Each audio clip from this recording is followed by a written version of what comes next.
Hello and welcome to the Debrief. I am Angus Scott and we are live with this special transfer podcast. We are just a few days away from another European transfer window closing, and there's still an awful lot of business to be done. So coming up, all the very latest transfer news that you would ever need to know.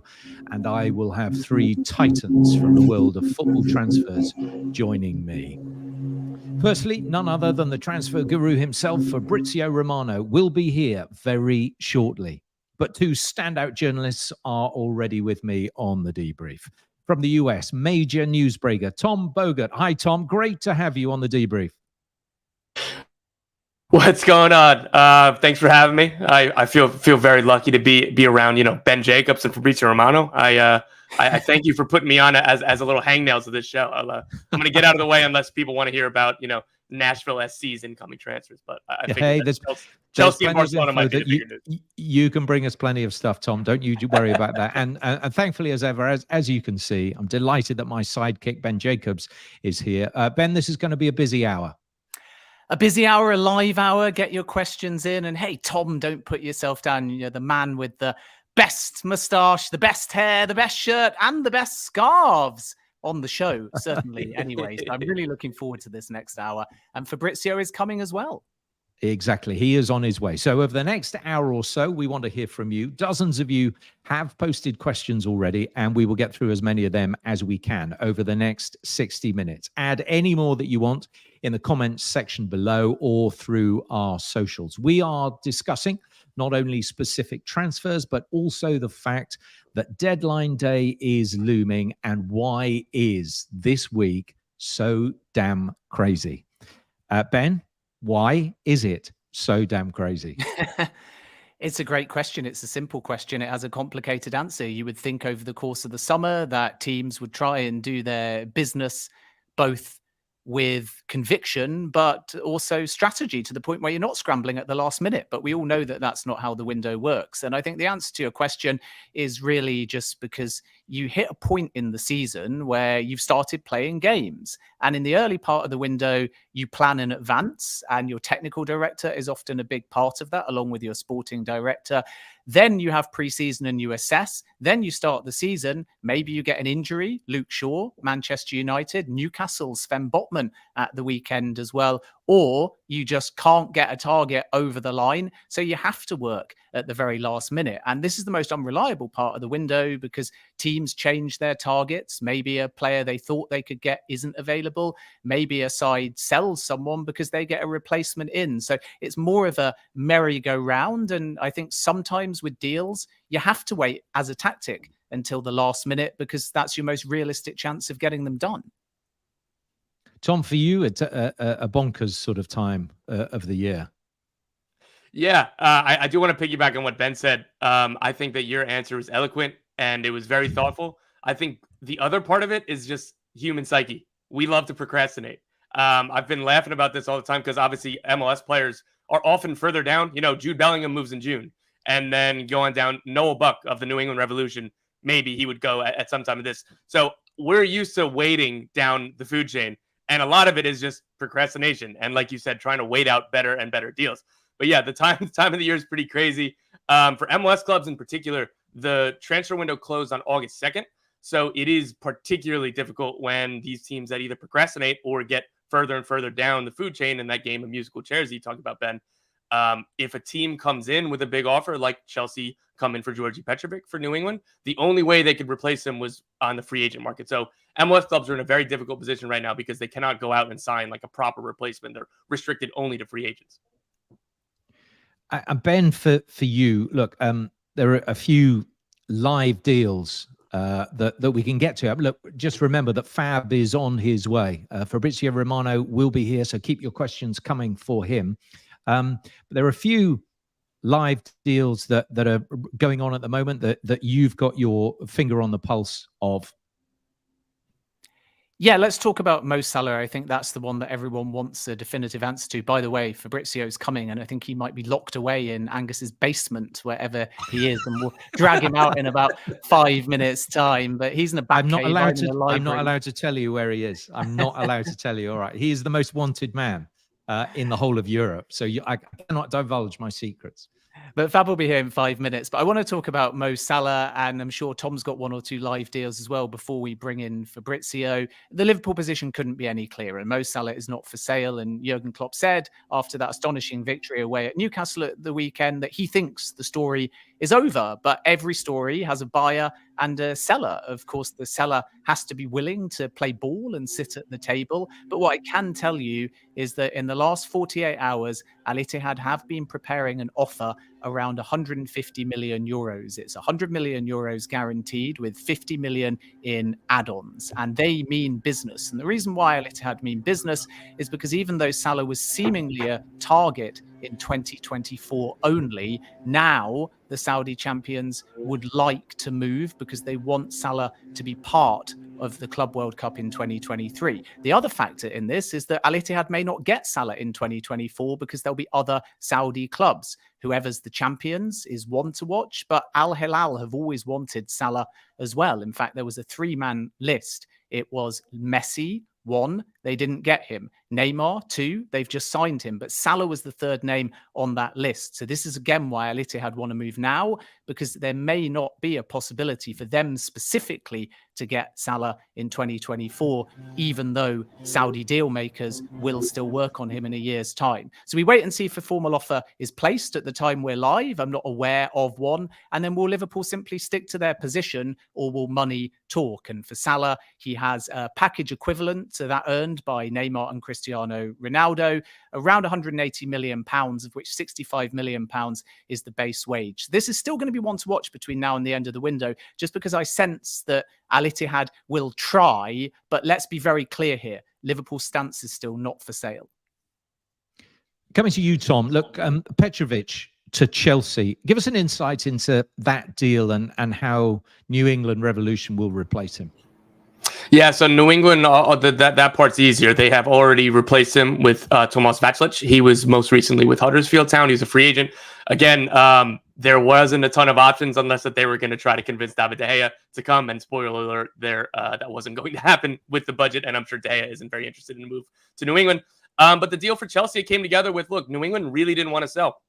They rejected bids of around like 10 million in value from Nottingham Forest and Nantes. Petrovic asked the club to accept him. He told himself he only did individual training for a few days. They convinced him, look, we want you to stay for the playoffs. We'll sell you in the winter. We don't care if we sell you for less. Like, we care about being competitive right now. And then Chelsea came in. And as sources I talked to at New England, it was pretty clear you couldn't turn it down. Like, there was an offer you couldn't refuse. 17.5 million up front, which is an MLS record for a goalkeeper. Very handedly, the second place is Gaga Slonina at 10 million up front to Chelsea as well. And look, like, Georgi Petrovic, I think he's going to have a legitimate chance to be a starter and earn starting minutes. I think he should be Serbia's number one keeper, and the move to Chelsea is going to help whether he's playing or not. So I don't know. I'm very excited for fans of Chelsea, fans of the Premier League, and more European-based fans to figure out really how good this kid is. We've got Fab coming on the line very, very shortly. So as we say, keep your questions coming in for him, and they're coming in by their dozens. Ben, we've got time for you. Brennan Johnson now to Spurs. Is he Postecoglou's top target as a replacement for Kane? Sorry. Spurs are certainly exploring this one. Keane and Kane, both former Spurs players now, of course. Yeah. But Kane, the one to depart for Bayern, got a brace, didn't he, on his home Bundesliga debut at the weekend. But Brennan Johnson's possibility, what it's an indication of, perhaps most tellingly, is that Postecoglou is not in a rush to replace Harry Kane like for like. So Jonathan David is another name that Spurs have looked at. And historically, Fabio Paratici was quite a big fan. So, by the way, was Graham Potter at Chelsea. But it looks like a more creative-minded, versatile, wider forward might be the solution for Spurs. So this one's a difficult deal to pull off. The reason for that is because Nottingham Forest are looking for somewhere in the region of 50, even 55 million pounds. Davinson Sanchez has been discussed in early talks about being part of a cash plus player deal. So we have to wait and see now whether Spurs move. But Postecoglou likes Brennan Johnson. He scored 8 goals in the Premier League last season and 10 in all competitions. So that's going to be one to watch between now and the end of the window. I think that Chelsea and Tottenham are going to be very busy between now and the end of the window with both outgoings and incomings as well. So Tottenham are in a blessed position because they have built a buzz under Ange Postecoglou, but they still need to make sure they replace those Kane goals. And I'm sure when Fabrizio joins us in just a second, he'll have more to say on this one. Well, he's here, Ben. So let's bring in the big man himself. Oh, guys. There he is. Fabrizio, how are you? Nice to see you. All good. Thank you. Big pleasure. Good. We were just discussing Brennan Johnson, actually, to Spurs, a top target for Postecoglou. Is that the case? Yes, it is. He's one of the players that for sure will be in the list in these final days for Tottenham. I think it's clear now that they are going for different kind of player. They consider the traditional number 9 for a couple of weeks, players like Gift Orban, also Jonathan David, but they never started a concrete negotiation with clubs. So it was not something advanced with those players. And they started to consider now a different kind of player, someone who can enter in the ideas of Ange Postecoglou to play in this kind of fluid football, as they are doing very well in the first games under the new coach. And so Brennan Johnson is a concrete target. It's true that Brentford submitted a proposal today, a very important one, after they received a no from Fiorentina for Nico Gonzalez. They tried for Brennan Johnson, but Tottenham are still there. Tottenham want to enter into concrete negotiations with Nottingham Forest in the next hours or days. And so I think this is going to be one to watch this week. How do you approach this week, Fabrizio? Because, hey, look, you're usually on the phone 17 or 18 hours a day. Yeah, but my secret is that it's always the same. In February, March, or in the final week of August, I never stop. So for me, it's impossible to stop. That's the secret. You go on, you start texting people, calling people, be online every single day, and the final week of August is going to be the same as the first week of February. Okay, well, let's get on with what you're good at. Let's move on to Mateus Nunes to Man City. Is this one likely? Yeah, I think it's very likely. Yesterday, from what I'm told, Manchester City submitted a new proposal to Wolves. The opening one was 55 million euros.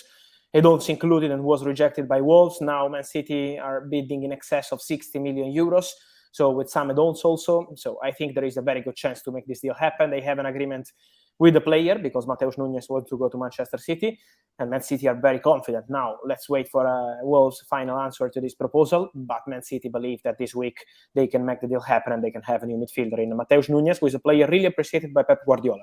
So from what I'm told, Pep multiple times in the meetings they had internally at Manchester City, also last year. He mentioned the name of Mateus Nunes as one of the most important potential future targets, and now seems to be the right moment to make it happen. Okay, another side of Manchester, also a midfielder, Sofiane Amrabat. How close are we to this deal? I can say that we are close because at the moment there is still no concrete negotiation between clubs. There have been contacts between Man United and Fiorentina through intermediaries, but no official bid. So we spent 3 months speaking about Amrabat and Fiorentina because they had very good contacts on player side.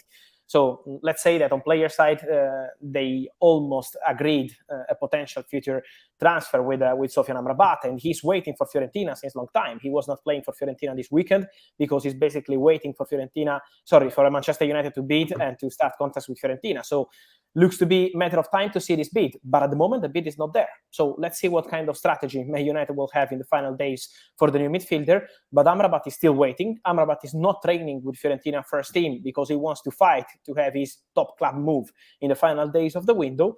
But again, at the moment there is no bid in. So let's wait and see when Man United, and if Man United will really decide to enter this negotiation with Fiorentina. Fabrizio, before I ask my question, I have to ask you something personally about the window. When we see you on your tremendous Heineken deadline day show, you've only got one phone. Is it true you operate with just a single mobile? Yeah. Just one. I would not be able to use 2 phones, honestly. My phone I completely agree. And just one is fine. Everything on one phone, and I need 3-4 phone chargers. That's crucial because my phone is always died, but okay, it's fine. That's incredible. I don't know how you do it, but congratulations on all of your good work, of course. Let's talk about Mo Salah. Any possibility he leaves Liverpool in the coming days?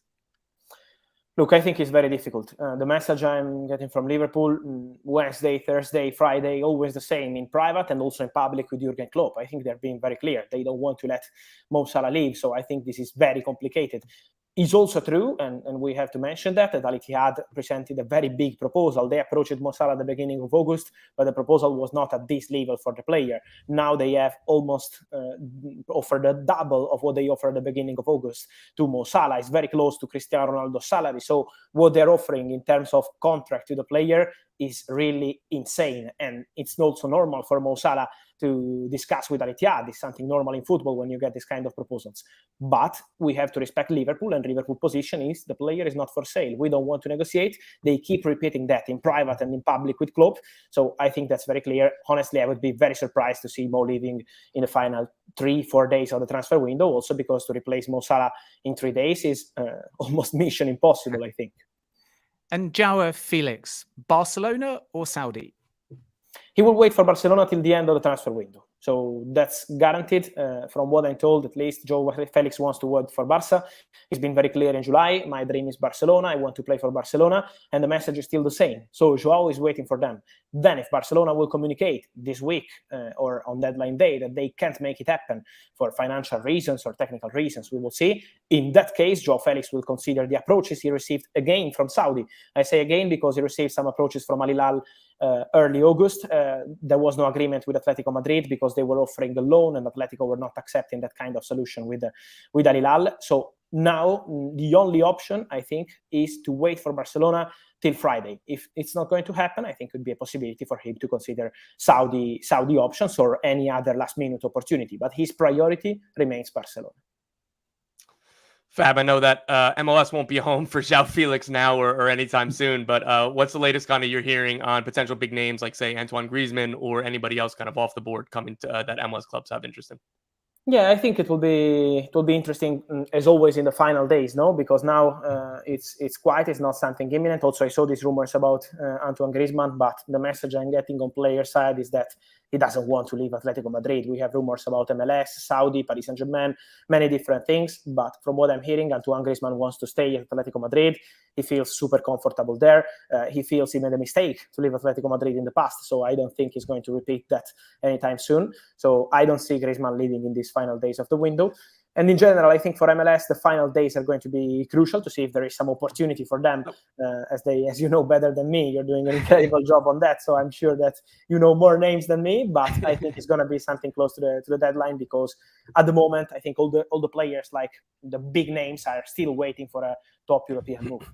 Yeah, and Okay. again, the MLS, the MLS window is closed only to free agents that could sign. So that was more of the future, like particularly with Griezmann, who's always talked about the NBA and coming to MLS. Sure. Okay, let's have a look at some of the viewers' questions now. Here, CFC PYS, also DK, Zirol, Arshdeep. When are Chelsea going to move for the attacking player that they need? And is Ryan Cherki on Chelsea's list? Look, for Turkey at the moment, I'm not aware of anything advanced or concrete. So I also saw this rumor a lot of times on my Twitter timeline in June, in July, in August. But at the moment, I'm told that it's not a concrete negotiation. Then, in case something changes, we will let you know. But at the moment, Olympique Lyon sources are also denying any kind of negotiation for Turkey. And for Chelsea, nice question. When? I will let you know. I'm not the director, unfortunately, so I can tell you if it's going to be tonight, tomorrow, or on Wednesday. But for sure, Chelsea will do something. Chelsea are discussing internally. You know that Chelsea have an important structure with many people deciding all together, the owners, directors. So they are discussing internally on which one could be the best option. They wanted Olise. We know that it was very close. It was almost done, and then it collapsed with Crystal Palace. But they wanted that kind of player. So I expect Chelsea to go for a creative player who can play, as Mauricio Pochettino mentioned, on different positions up front, not just a single position, not just a traditional number 9.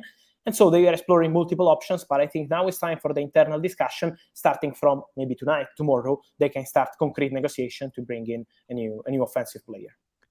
Okay, XMO19's asked this one, Fab. With United's injuries, do you think there can be a surprise flagship signing like Casemiro was last year, or will it only be damage control now? I think for Man United, it's going to be a busy week for 3 positions. The midfielder, as we mentioned, let's go if it's going to be Amrabat or any other player, we will see. But that kind of position, they want to cover that for sure. And keep an eye on Gravenberch for Man United and for Liverpool, because the player is still waiting to understand what Bayer want to do with him. And so Gravenberch could be a surprising name in the final days of the window for Liverpool or Man United. Then the left back, they want to sign a new left back. Because of the injury of Luke Shaw. I think they will do something there. Let's see if it's going to be Cucurella. They had contacts over the weekend with Chelsea, but Chelsea want a loan fee and salary covered. So let's see how much Man United want to invest on that position. There is also Reguilon, Marcos Alonso, multiple options in that position. And then the backup goalkeeper with Bajindir, who is the big favorite, because they had contacts with Benfica for Blachódimos, but the player looks close to join Nottingham Forest now, and Bajindir is very close to joining Manchester United. So I think these 3 positions will be covered by Manchester United in the final days of the window. And would that be McTominay could be leaving potentially to Bayern, or still the West Ham option? It's true that Thomas Tuchel is a big fan of the player. I can confirm that. Then, at the moment, Man United have not received a formal approach from Bayern for McTominay. I think Bayern, for both centre-back to replace Pavard and midfielder, as Thomas Tuchel wants that kind of player, they are still discussing now internally on which one could be the best option. But for sure, McTominay is a player they appreciate. Let's see if they will really approach Manchester United. Okay, then. Anyone got one more question to throw to Fab before we let him go?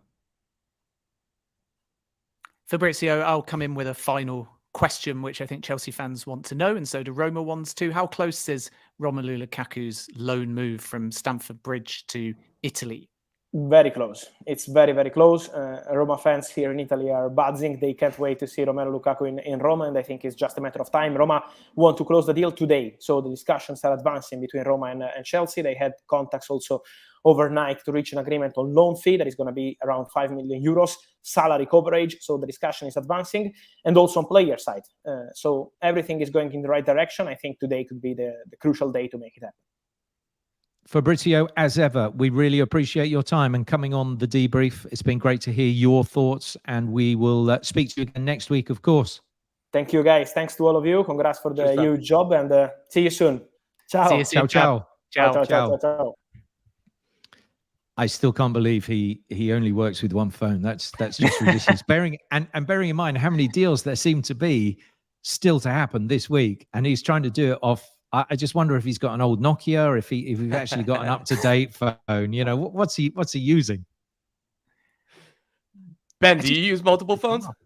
I mean, there's a way of doing it with one phone in terms of perhaps having all of your contacts and WhatsApps in one place, but I need 2 screens and 2 phones. I need phone number 1 which is your primary number to go back and forwards, and then phone number 2, because you might be on a call and you might still need to be able to glance at something, and you might be on the go and you might not have the laptop by you. So I'm a 2-phone, 2-screen man, but Fabrizio is doing everything: calls, messages, lives, off just a single phone. And God knows what that phone bill must be as well, by the way. He must have an incredible data plan. Tom, I have to tell you that I don't even know what Ben's second phone number is. So that's how exclusive it is. That's true, actually.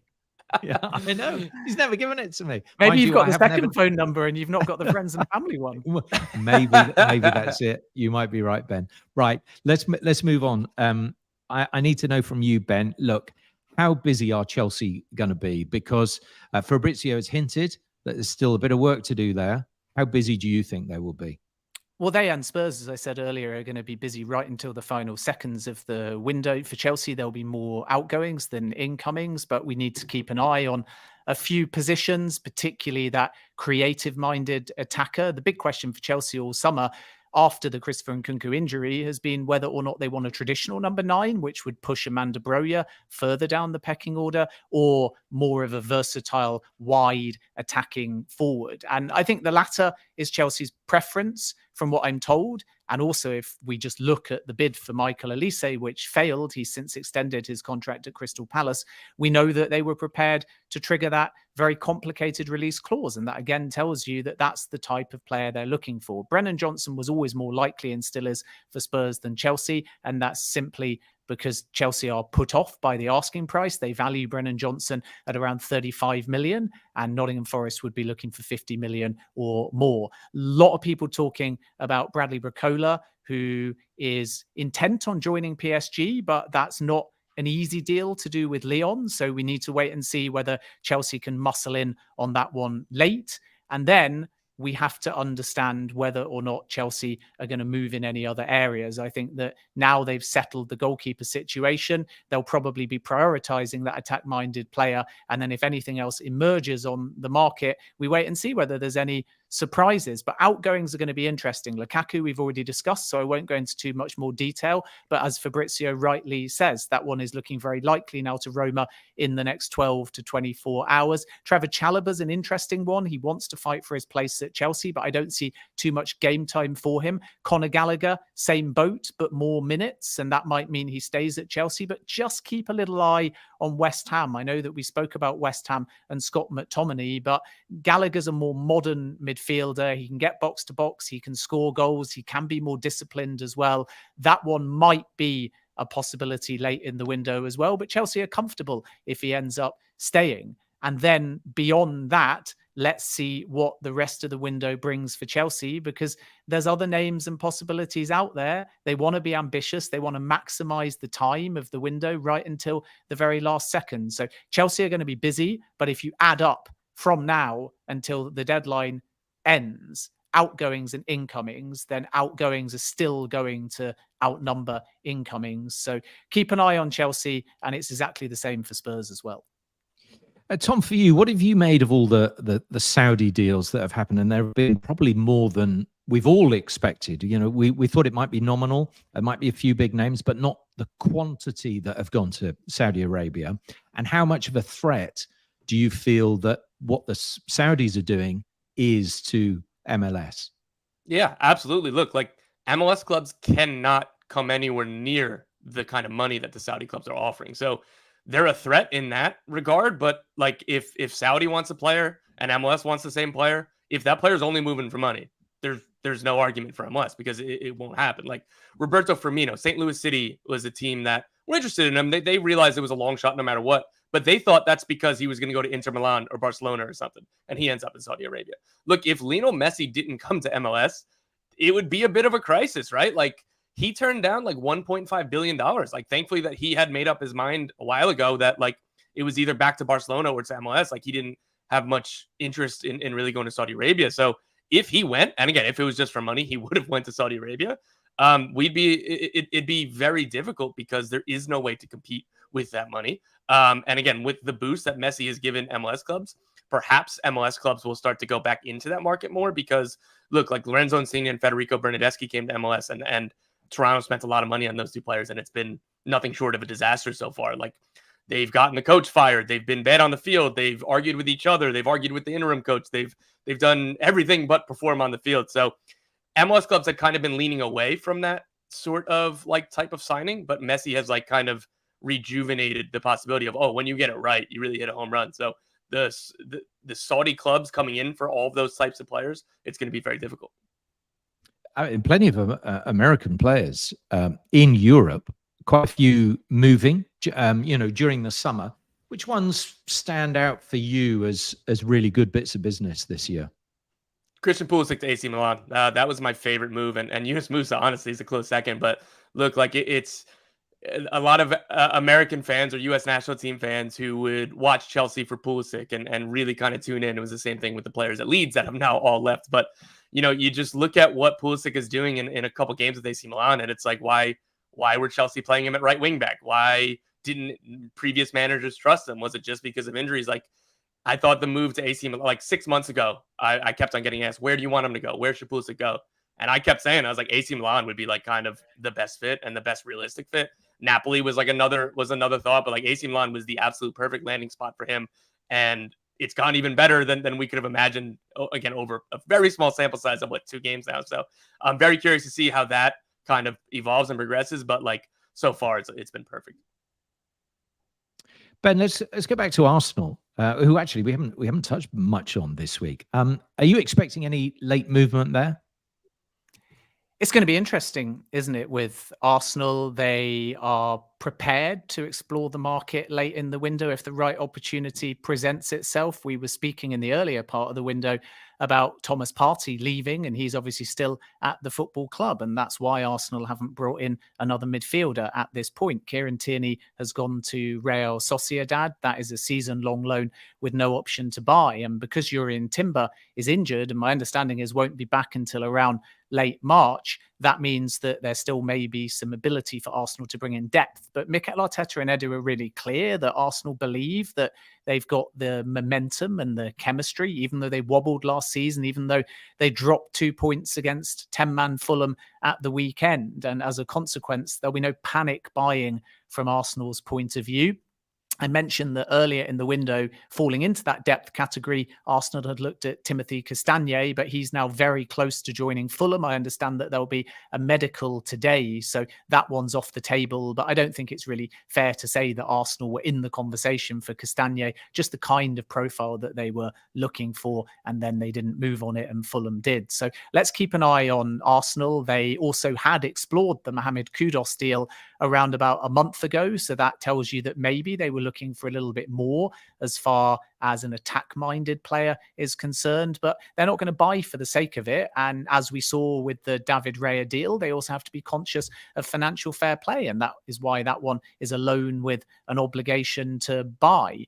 From Arsenal's point of view, outgoings will still be very important as well. Balogun, Monaco has been a deal that has progressed over the course of the last few days. And I think that even though Premier League clubs had looked at Balogun, his preference is to get regular game time. And nobody in the Premier League moved definitively enough to either offer him that or match Arsenal's asking price. And that's why it's dropped a little bit. Inter had looked at Balogun as well earlier in the window, and the price was too high for them as well. And that's going to be interesting to see how he fares. Tom, maybe you could give your thoughts, because let's not forget, he switched his allegiance to the US men's national team recently as well.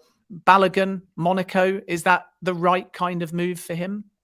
Yeah, I mean, he's already proven over that year-long loan in France that that's a very good fit at somewhere that he can excel. I like the idea of Monaco. I mean, look, like the Inter Milan links, I think a lot of U.S. national team fans were very excited by that as well.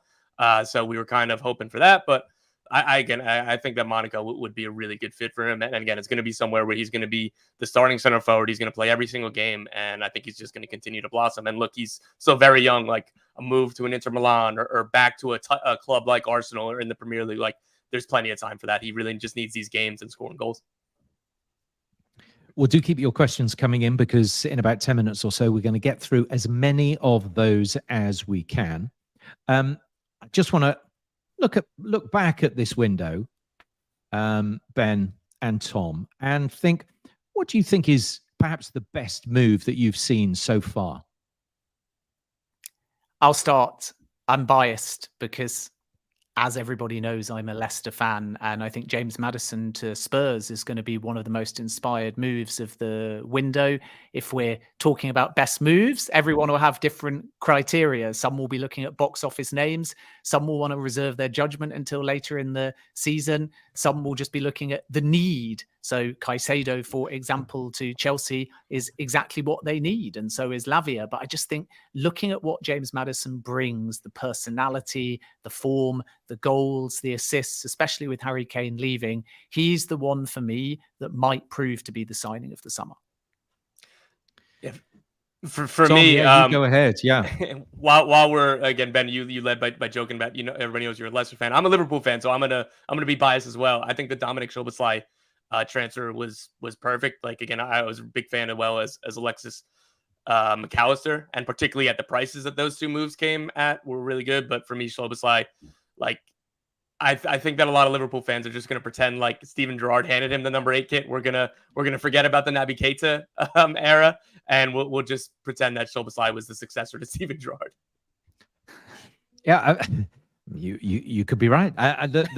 For me, you've mentioned him already, Tom. Jude Bellingham to Real Madrid. I just think for what you look at the money now, and it almost looks cheap to have a talent like that going to Real Madrid. He's been in blistering form since he's walked into the Bernabeu, and I think he's already a crowd favorite. And I think we've just got to keep remembering how young he is, and if you think the potential that he could reach, from everything I'm told about Jude, that he has a very level-headed head on his shoulders. For people of that youth, that sort of not naivety, but inexperience, even though, yes, he's been around for 3 or 4 years now, but to be able to walk in the Bernabeu and make that sort of impression, I think that is something extraordinary, and very few players do that. Even some of the greatest players who've gone on to be at the Bernabeu do not make that sort of impression first up, and I think he's been, utterly sensational. I wonder if you could say, Ben and Tom, what your bargain deal of this window has been. Tom, you go first. Okay. Okay. I think I got to be true to the brand and do an MLS related move here. Tati Castellanos to Lazio for around 15 million euros, I believe. That was a really great move. NYCFC were asking for 15 million for Tati last year and didn't get it. I was honestly shocked. And again, I'm used to watching him week in, week out. The development he made in MLS and the player he was by the time he was leaving. And he went on loan to Girona. Again, he scored 4 goals against Real Madrid in a game. I think he would have been really, really good for Leeds. I've been saying this, that like he was offered to Leeds and they in January, so 18 months ago, and they said, no, we're good. And this was the year that Bielsa was still the manager and Jesse Marsch came in and they avoided relegation. I genuinely believe if Leeds went back for him in the summer, and $15 million, 15 million euros is an extremely fair price, if not a bargain, I firmly believe that Leeds would have avoided relegation with that quality and the way that he would have fit into that team. So I'm really looking forward to seeing Tati at Lazio. And I think 15 million is honestly a joke for him. If he came straight from Girona rather than NYCFC to Girona, like I think he would have been $25-30 million. I think the strange thing for me about bargain in this window, and it's a trend that we've seen grow over the last few years, is bargains becoming 15 million, nonchalantly 20 million, 25 million. I think the average fee in the Premier League is 25 million pounds, which is crazy because I look at bargain as a free, or something like Moises Caicedo when he joined Brighton and Hove Albion for 4 million. But now we have to redefine bargain. And in this crazy redefining of bargain around that 25, 30, 35 million mark, I think 2 stand out to me. Alexis McAllister to Liverpool, simply because there was a release clause that allowed Liverpool to get McAllister for far less than his 60 million valuation. And the reason for that, by the way, is because when McAllister extended just before the World Cup, his contract was winding down. So cleverly, the agent and player said to Brighton, we're only going to sign if you put a valuation that almost guarantees a move away because it's such good value. So McAllister to Liverpool is one. And the other one I want to mention is James Ward-Prowse to West Ham. I'm totally with you with McAllister, Ben. That has to be the bargain. Yes, okay, it was highlighted that it was such a bargain because he had such an unbelievable World Cup, and clearly you can double your money when you play in a tournament like that, and you are so instrumental to a team winning the title. Then you can double your money. So that has to be, for me, without doubt, the total bargain. Whatever comes our way in the next few days, that for me is the bargain of the century. But what about the best window for a club? What clubs had a really good window, do you think? Ben, you kick us off. Bristol City, Angus, maybe? No, honestly, the Columbus Crew? Yeah, the jury's still out on my team. So I'm not saying it's good. I'm not saying it's bad, though, Ben. But for you, a Premier League, a top side that for you's had a really good window? I think Arsenal, it's hard to overlook the statement made by bringing Declan Rice and then following it up with when he's fit, Jurriën Timber. I know that takes an edge off the window, but I'm judging it on recruitment, not, unfortunately, in this case, how the players have fared. It's too early for anybody to judge these signings. You ultimately win on a football field rather than in your recruitment. But if we're looking at names and profiles, I think that Arsenal have been very ambitious. David Raya is intriguing, and we wait and see whether he can take the number one off Aaron Ramsdale, because Ramsdale signed a new contract and a long-term one. So you've got two top goalkeepers. Raya, though, played every game for Brentford last season. So that is effectively Arsenal saying we want that competition, and also we're prepared to spend big to get depth, which certainly suggests they believe they can sustain their position from last season, which is challenging for the Premier League title. And then Kai Havertz hasn't made the best start, I have to say, at Arsenal, and it was big money paid. But I think when you look at the profile of everyone that Arsenal have brought in, they're stronger than they were last season. And this is why I think they've had the best, in inverted commas, window so far. And Tom, for you? Yeah, I'll start with an MLS team, and it feels a little bit like cheating for Inter Miami. But look, like when you bring in Lionel Messi, Sergio Busquets, and Jordi Alba, the team can go from last to probably just about the best team in the league right now. But a facet of their summer that is going under the radar for obvious reasons, because it's much easier and much better to be talking about Messi, Busquets, and Alba. They spent $15 million on three really talented young South American youth internationals in Toto Aviles, Facundo Fares, and Diego Gomez. These are all, Gomez is now a full Paraguay international, and the other two are Argentine youth internationals. So the way that, and MLS roster rules, I won't go too deep here, but transfer fees are usually part of your budget hit. So teams can't spend $10 million on a player all the time or do whatever. There's this rule that you can sign players under 22 years old and spend whatever you want on the transfer fee, and they can go onto the budget without having to use that. So that's what Inter Miami did to kind of stretch their roster and add depth behind those, superstar, those big names. Messi and Busquets did not play on Saturday. They needed to be rotated and rested. Or they didn't start, rather, which would have been the regular season debut.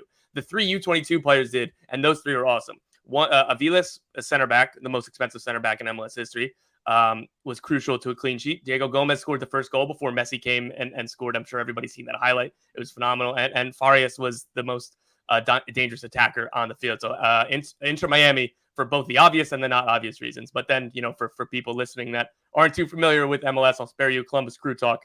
And I will say Aston Villa, for me, like Moussa Diaby, Pau Torres, Zaniolo, T.L. Emmons, like that's a wonderful window. I really like what Aston Villa has been doing over the last few years. Like Unai Emery's like a fantastic coach for me. So they're a fun team to watch, and I think that they did really, really good work here. For me, it's West Ham. I think they've had I think getting Mohamed Kudus, if they get that over the line, I think that's the great two signings from Ajax and Alvarez as well.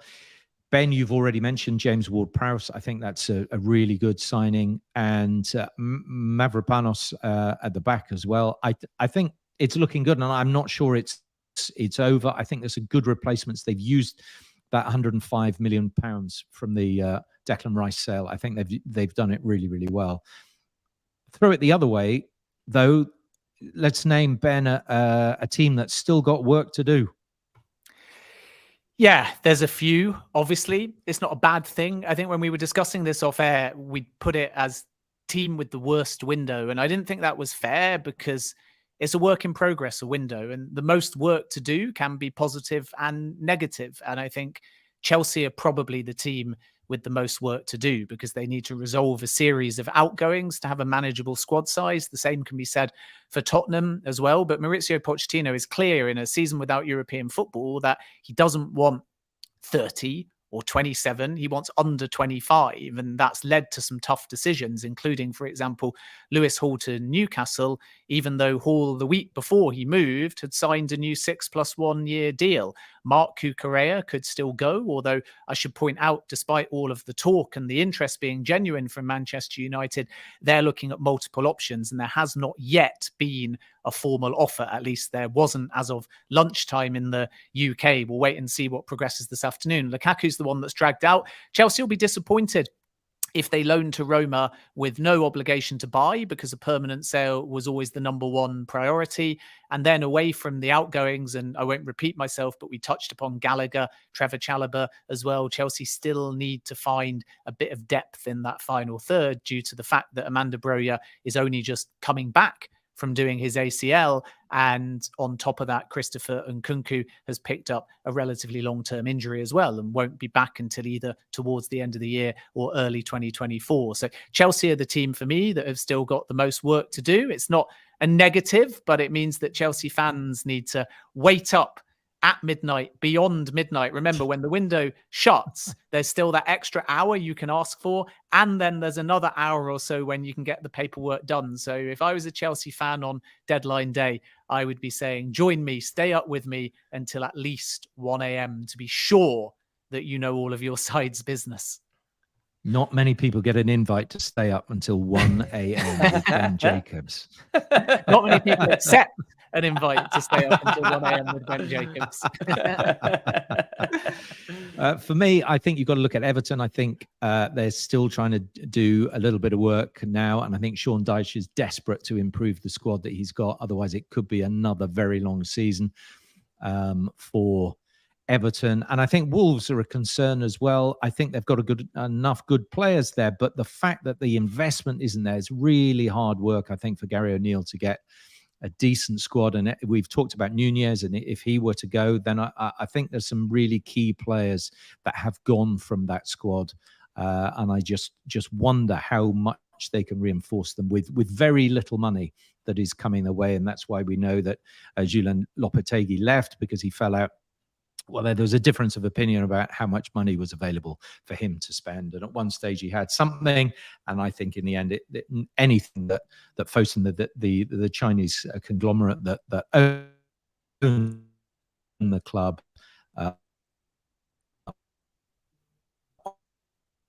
offered him was never good. If we can just look. And Tom, for you, just very briefly talk us through that Lionel Messi move to Miami and how it first came about. Yeah, look, this has been in the works for a very long time. First and foremost, when Inter Miami entered MLS as an expansion club, when it was announced, he was part of their announcement video. It was, hey, maybe I'll come in a few years and join the club. And then he did. So this has been in the works for a very long time. A lot of people assumed it was David Beckham with his Adidas connections, with his name, with everything else, that he was the one leading this. But no, it was Miami's other owners, Jorge and Jose Mas. Jorge Mas was in Messi's family suite at the World Cup final.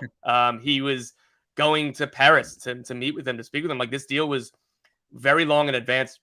Miami specifically held open the number 10 and number 5 shirts this winter. They have been building their roster, their club, to be ready for not just Messi and Busquets, but also for whatever other moves, which would be Alba, and then the 3 very highly rated young players that I told you about. So Miami were the worst team in the first half of the season, almost by design, because in MLS with the salary cap, if you're holding all of your roster designations you're playing with one hand behind your back, and they had a couple injuries, so they were very, very bad in the first half of the season. But this wasn't like Messi called them and said, "Hey, I think I'm ready to come now." Like, they had been planning for this, they had been recruiting, they'd been working on this and being ready for this moment. So yeah, like, they're overperforming so far because you can't go undefeated, you can't win every game, everything else. That they already won a trophy, and now they're into another final, and Messi just made his MLS debut. But like, they were planning for this scenario for a very long time, and they're benefiting from the fruits of that labor. Well, absolutely. It's brilliant. It clearly is working at the moment and it's having the desired effect. What about Caicedo to Chelsea, Ben? I mean, that's enormous, almost as long as the Messi move. Yeah, one of the stories of the summer, and Chelsea ended up paying what's likely to be a British transfer record fee. Remember, Enzo Fernandez had moved for big money in January, and the add-ons are gettable enough that Moises Caicedo could end up costing Chelsea £115 million. And I think Chelsea had started with this very clear position that Moises Caicedo should not be more than Tchouaméni. And as a consequence, they tried to keep their bids under or close to at least the 80 million mark. And the original Chelsea bids were 55 million in January, and then they went up to 60. And obviously Brighton had one clear position, which is that Moises Caicedo is a £100+ million player. And it was about whether that was a game or Brighton were going to stick to their position. And in the end, Brighton have managed to get a fantastic fee. But I think much like with Declan Rice, even though Manchester City didn't bid as high as we thought, as soon as Liverpool moved, it was always going to be a massive fee because there were two suitors in the race. And the situation with Liverpool was quite surprising because they'd pulled out of Jude Bellingham because they argued that the outlay was too much. In fairness to Liverpool, we should point out it wasn't just the fee. There's agents' fees, there's wages. Caicedo's deal doesn't have everything that the Bellingham deal would have done, but ultimately Liverpool swooped in for Caicedo late, having indicated all summer that they were not going to bid for Caicedo because they thought the price was too high. And that's exactly what Liverpool sources had said in January as well, but needs must. And also the other key point in all of this is just that the Saudi money Liverpool received for Fabinho and Jordan Henderson was on very preferable payment terms, and that allowed them to move more aggressively in the market. So when they saw that Chelsea's talks had seemingly stalled or were moving slower than expected, they came in and they made a £111 million offer. The next morning after that was accepted, Chelsea told Caicedo to wait. Caicedo indicated that he only wanted Chelsea. He was texting with several Chelsea senior players, including, I understand, Wesley Fofana and Thiago Silva, and he decided to wait. And then from there, I think the writing was on the wall. As soon as he didn't travel up to Merseyside for a medical, Chelsea were aware they had it in their control, but they were going to have to match or better the Liverpool package. And that is exactly what they did. So they got Moises Caicedo. On the one hand, day one of the window, you would have said it's relatively inevitable Caicedo was going to join Chelsea. And yet it took long enough that we got all of these twists and turns. I think the last thing that I would say, which is very important now away from Chelsea, is just that Liverpool have put it out there in the market that they've got £111 million that they're prepared to spend. So for all of Klopp's disdain for £100 million plus players, for all of the on-record comments about Liverpool quibbling over millions because they don't have as big a budgets as other clubs, the perception has changed now. And if Liverpool are to move late in the market, the whole market knows that they've got £111 million burning a hole in their back pocket. And I think that that is going to make it difficult for Liverpool in the final 4 days to get deals done at value. All right, Ben, it's high time. I think we got to some quick fire questions from our viewers and listeners, and we'll go through as many as we can. Sancho links, how might that be interpreted from Andrei Solops? Yeah, a lot of people are asking me about Jadon Sancho. Manchester United don't have a huge desire to sell, and a loan, therefore, would not necessarily be in their interest either. I think these links have come about for two reasons. One, because Chelsea might engage with Manchester United over Marc Cucurella, though, again, to emphasise, at least as of lunch today, there was no formal bid placed for a loan. And then Chelsea are looking for an attack-minded option.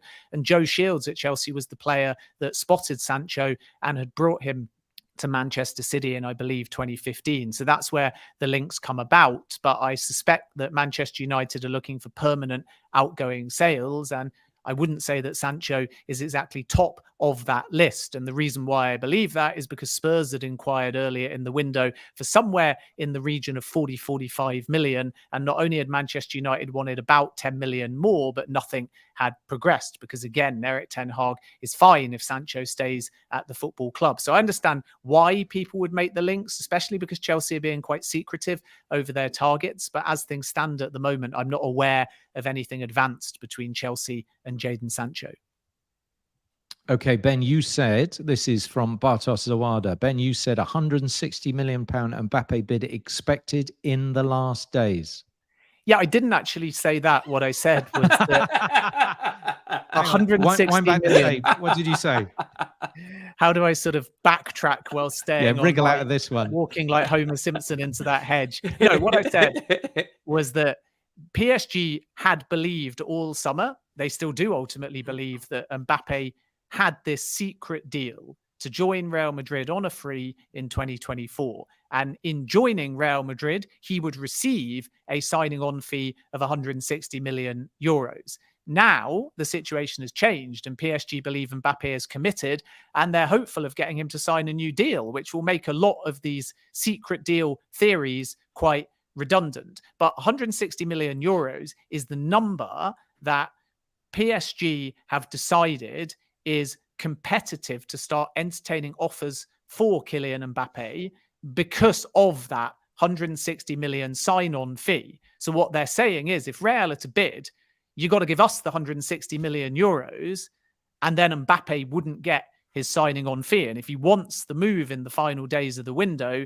that is how it has to play out. But this predated the fact that Mbappe has been brought back into the fold now at PSG. So it's a completely different situation and one that PSG are a lot calmer about. Now, as for a Real bid, the expectation that I reported was not at that number. The expectation is if Real Madrid come in now, it might be more for optics. It might be because they know that it's calmer between PSG and Mbappe. They know that the player may not leave this summer, but they want to paint PSG as greedy. They want to show themselves in a light that says we tried. So this is the possibility that PSG sources have said could materialize. It's not definite, but if it does materialize, I don't think it will be at that 160 number. I think it will be somewhere closer to 100 million euros. So therefore, the offer actually is known by Real and known by PSG in many ways to be turned away. But it shows that Real tried, and then PSG can obviously say nobody's met our valuation. So it is kind of one to watch between now and the end of the window. But I think it's worth pointing out that the dynamic now between Mbappe and PSG has changed dramatically, and there's a very realistic possibility that after the window shuts, Kylian Mbappe signs a new deal, which means if Real want Mbappe, they're going to have to pay a transfer fee. Thank you, Ben. Tom, I got a question for you here. Now, what about the Almada move to Ajax? Yeah, so this is, again, with all the context of the MLS transfer window already being closed, Thiago Almada is integral to everything Atlanta could do or are doing right now. He's one of the best players in the league. Ajax have come in. They are very interested as a Kudu replacement. There was a report in the Netherlands that suggested maybe this deal could get done a little bit north of 15 million euros. I can tell you with 100% certainty, Atlanta wouldn't even pick up the phone, let alone agree to a deal anywhere near there. It looked like Almada was bought for just north of 16 million, which was an MLS inbound record transfer. They are not going to sell for anything less than like 29, 30 million, like easily. Like this needs to be a new MLS record outbound transfer, particularly at this stage where they don't really need the money, to be fair. Their ownership is extremely wealthy. He owns an NFL franchise, like all of this. Like they're not looking for money, but they understand if a bid comes in for 30 million from Ajax or someone else, that it's going to be very difficult to keep Thiago Almada, the same way that New England didn't want to sell Georgi Petrovic. They didn't need the money, but when Chelsea came in, they understood that they couldn't really stand in his way. So the only way this is going to get done is if Ajax doubles their bid or doubles what they're going to bid, because there have not been any official bids yet. But again, Thiago Almada, World Cup winner. He's been awesome for Atlanta and MLS. I think it's still more likely that a move happens in the winter. Almada is ready to go. He would love to join Ajax. There's reports that he's even agreed personal terms with Ajax already. But this deal isn't getting done unless Ajax offer 30 million, and I don't think that they're going to.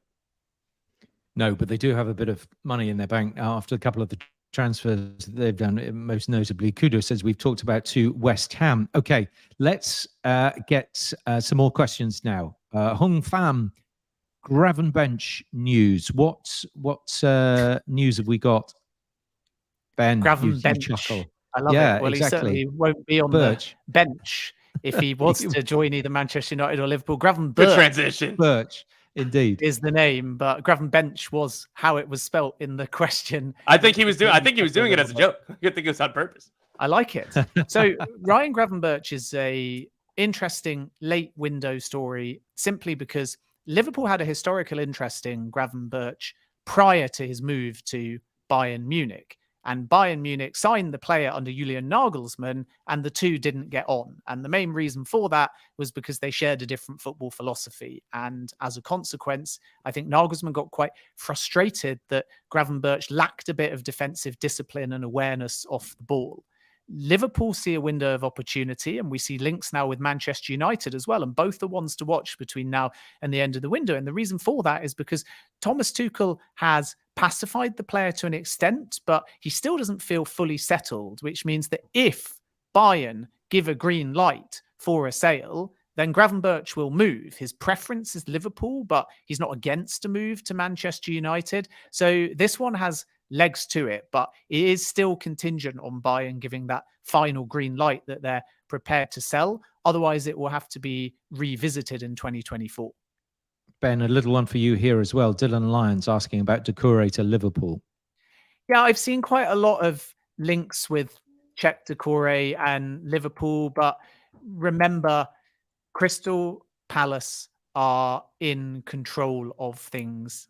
And I think that is a very important point in this story. They value the 23-year-old midfielder in excess of 60 million euros or 50 million pounds. So Liverpool have that desperation. They might have to pay above the odds. And that comes back to the point that I made earlier. On the one hand, Liverpool were bartering over 2 or 3 million for Lavia, and it took so long, Chelsea were able to come in on that deal and end up getting Caicedo and Lavia. So now if you're talking about a player like Doucouré, you have to pay the asking price and you're running out of time as well. But Crystal Palace would rather not sell, and we saw with how they handled Michael Olise that they are able to persuade their players to stay ultimately. So now we have to wait and see whether with this type of deal, Liverpool are prepared to make an offer and also prepared to pay above the odds, because that's what it's going to take to be successful.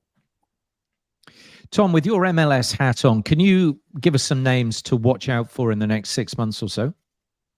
Yeah, so Brandon Vasquez, if German clubs are interested in him, Cadiz from Spain, he's somebody who would have been Mönchengladbach if they had their way. They would have signed him this summer, but Cincinnati aren't moving. Same deal for Alvaro Barreal, left back, left wing back. Ajax want him, but Cincinnati aren't selling this summer.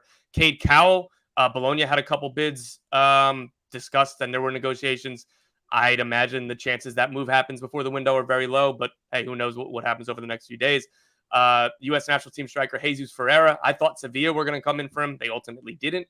But he's a name to watch in Italy and Spain over the next 6 months. Jack McGlynn, Philadelphia Union central midfielder, U.S. Youth International, is another one. I think he's going to end up in England, potentially in the winter. And Noel Buck, I think that he's absolutely going to end up in somewhere in England because he has a UK passport. I think I know for a fact that England U19s tried to call him up in the summer. It was decided for him to stay with New England where he was starting. He's in a U.S. Youth International, but he's eligible for England.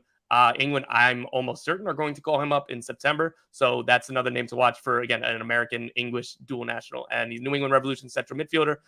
Tottenham had been interested in him, but he very quickly kind of played himself out of their price point because they were looking to get somebody very cheap before he, really made his debut and made his name in MLS. But this is a player that's going to cost, probably 5 or 10 million. So he's probably going to go to a different English team almost definitely this winter.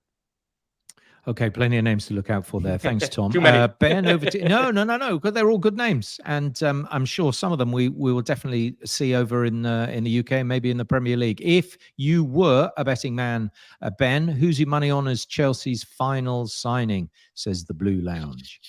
I'm not a betting man, so you should never, No. ever take my tips, because anybody that either plays fantasy with me and asks for predictions or score predictions knows that I'm wrong on this front many, many times. But I think that Bradley Barcola is one that is going to be quite interesting, simply because PSG are struggling to get that one over the line. So I'm quite intrigued to see whether Chelsea can muscle in on that. And just to answer one question in the chat as well, away from Chelsea, I want to just talk very quickly about Leeds, because I know there's a lot of Leeds fans in the chat, and we focused on the Premier League. I really hope Leeds can come back up as well to the top flight, as long as it's not at the expense of Leicester. But just Or in 30 Bristol seconds, City. or Bristol City, maybe. Thank you. But Thank certainly you, sir. Leicester. And we're 4 for 4 at the moment, Leicester. But I think with Leeds, Yeah, they're going to be we really don't rub it busy. in. So with Leeds, I think Amiri is one to watch. It's entirely on the player. Kamara at Rangers still could happen between now and the end of the window. And an exclusive that I broke a few days ago that's now carrying legs is also Jed Spence from Spurs. And that one would be on a season-long loan. So keep an eye out on Leeds, because I think Kamara would love the move. So that's for Leeds to decide. It's in their control. The fee will be about 5 million. Amiri is more whether the player wants the move to Leeds and to go into the Championship. And like I say, Jed Spence, Spurs would have preferred, still would prefer, to sell on a permanent deal, but there's not that much interest as far as top flight clubs in England are concerned. So as a result, a solution might be to send him on a season-long loan. And it looks like if Leeds want him, they can get him, which is bad news for you, Angus, because Bristol City were another one of the clubs that had looked. Well, yeah, we are honestly, our record is not good in the transfer window at the moment. But anyway, I don't want to dwell on that, and I'm sure. And most by the of way, people Angus, sorry, yeah, you lost Angus Scott's favourite player, who was Alex Scott. Alex Scott. Look, he's not your son, as far as I'm aware. I wish he was. I'd be looking after him. Don't you worry.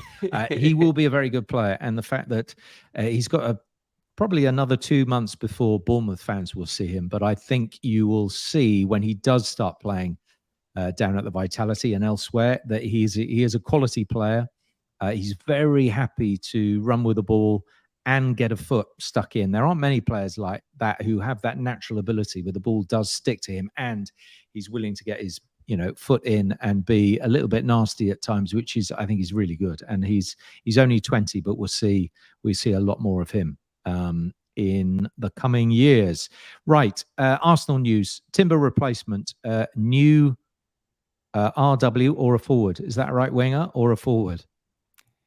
Yeah, I think we kind of covered Arsenal before, and we have to understand whether or not they can find the right profile, because spending-wise, their window has been done, and under financial fair play, there's some considerations as well. I would keep an eye on Barcelona's Eric Garcia. That's probably the most surprising late window target as far as the Gunners are concerned. They might move for a new defender because of the injury to Jurrien Timber. I think I'd be a little bit more surprised if Arsenal end up going for another attack-minded player. I think they would have moved by now, because there were certain targets in the market around that 40, 50, 60 million mark that it's going to take that Arsenal inquired about. Mohamed Kudus was obviously one of them about a month ago, and they didn't move. So to have a scramble now at this stage of the season would be a bit more surprising, but that is the madness ultimately of the last 4 days of the window. Well, let's round up by talking about those, the last few days of the window, and if you're expecting quite a busy finish, Ben, to it, or not quite as chaotic as it usually is. Well, I think we won't necessarily have as box office a story as we've seen throughout this summer, partly because Kane has already gone, Caicedo's already gone, Messi's already gone, Neymar's already gone. So it's hard to allocate deadline day names of that stature and say something crazy is going to happen, unless Mo Salah ends up leaving for Al Ittihad. And that's the story that Saudi Pro League fans and Al Ittihad fans will be hoping will happen, even though Liverpool have made it clear that the player is not for sale. And if you're late to the stream again, my knowledge is that it's 150 million euros package being prepared with 100 million euros up front. So we wait and see whether Liverpool's position changes, and only Mo Salah and Liverpool can control the situation now. This isn't a willing club that wants to sell, and it's a player we've been told by his agent on record in early August is committed to Liverpool. So we have to now understand whether or not Salah is going to do anything should he want the move now to try and force the issue. Otherwise, Liverpool are just going to ignore the noise and plan for the season with Mo Salah, and he's obviously integral to them. As Jurgen Klopp has said, you only have to look at the win over Newcastle and that well-weighted pass to Darwin Nunez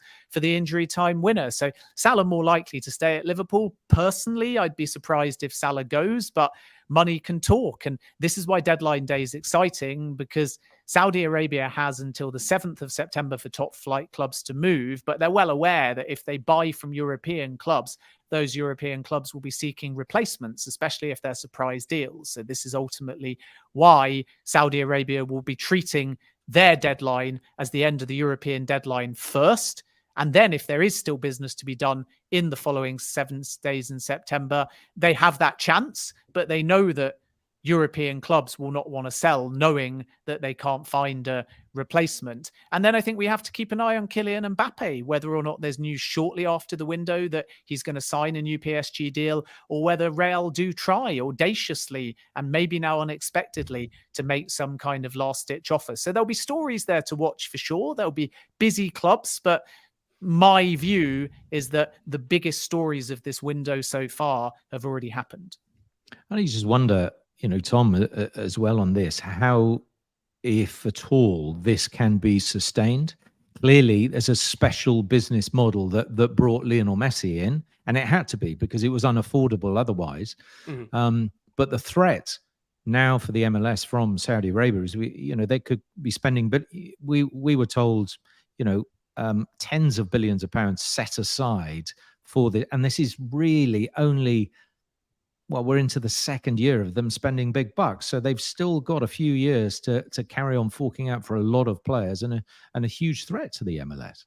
Yeah, look, MLS can't compete with it. Like I said earlier in the show, like PSG almost couldn't compete with it. Like look at Neymar leaving, and look at the offers that were on the table for Mbappe to leave. Like it's not just MLS clubs, but like it's even European clubs, like Liverpool. Like look at the money being offered to Salah, as Ben's reporting. Like it's very difficult for everybody, not just MLS. And MLS is obviously more directly in competition with Saudi Arabia, just as like the non-European league for players to go to. But like, look, MLS clubs, I said it earlier in the show, Thiago Almada at 16.5 million was the MLS record transfer. Like that's nowhere near Saudi money, right? Like, so it's difficult to even call it a competition. It just depends on what the players want. If they want the lifestyle, I've talked to agents, club sources, all of this, like, if the player wants money, they're going to Saudi, and like that's it. Brilliant, Tom. Thank you very much indeed. Well, that is your football debrief. Many thanks to our guests this week, Tom Bogert, and as always, our guru, Fabrizio Romano. Remember, he'll be here every week giving us his spin on all the big transfer dealings around the world. Ben, will you be pleased when Friday is over, or actually there'll be an element of sadness? You might have a little lie-in. But then you'll start all the gossip for the next transfer window, which won't be too long away. Of September. I've got to cover the end of the Saudi window as well. So I'll be sleeping on the 8th of September. But as you say, the gossip will start for January pretty much as soon as this summer closes. And as a consequence, the window always just feels ongoing. So I've got plenty of coffee. I'm looking forward to some sleep. And you know what? I think for January, I'm going to go like Tom. I'm going to switch my transfer window beard for a transfer window moustache. Let's go. Let's go. I'm holding you to that. I hope you know. Go for it. Let's all go lasso. All lasso. All right. Okay. Well, thank you both. It's been great to have you on board. Thank you for everyone for joining us. My personal thanks to Ye Old Ferry Inn in Simmons Yat, which has hosted me today. They've been very accommodating, given me a room in something must be over 800 years old. So it's a pretty special place. If you're ever around here, come to Ye Old Ferry Inn. It's marvelous. All right, folks. Thanks very much indeed to you, and thanks for listening. We'll be back with your debrief next week. Bye-bye.